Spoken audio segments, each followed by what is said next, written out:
Hindi katanggap-tanggap para kay Navotas City Representative Toby Tiangco ang isiniwalat ni Pangulong Bongbong Marcos ukol sa kulang-kulang na detalye pati na ang umano'y mga anomalya sa proyekto para sa flood control. Sa isang statement, sinuportahan ni Tiangco ang ipinresentang findings ng Pangulo kabilang na ang mahigit 60% na kabuuang proyekto o 6,021 projects na nagkakahalaga ng lampas 350 billion pesos ay kulang sa basic details. Nakababahalaan niya na sa 15 contractor lang ang naigawad ang 20% ng proyekto na may 545 billion pesos na budget na lubhang questionable pagdating sa pagiging patas, transparent at may banta pa ng korupsyon. Batid umano nito ang nakasalalay sa ibinunyag ni Pangulong Marcos bilang kinatawan ng isang lungsod na below sea level kung saan nagtitiis ang mga residente sa tumataas na tubig, napipinsalang mga tirahan at apektadong kabuhayan at kalusugan.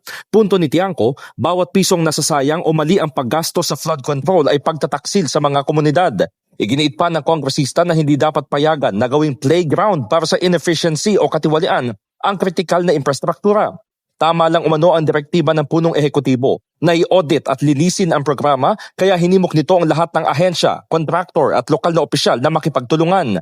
Dagdag pa niya, welcome ang paglulunsad ng website na sumbongsapangulo.ph dahil dapat ay may zero tolerance sa pag-abuso sa kaban ng bayan lalo na kung buhay at kaligtasan ng mga Pilipino ang nakataya. Hinikayat din ni Tiangco ang mga taga-Navotas na i-report ang anumang irregularidad na makikita.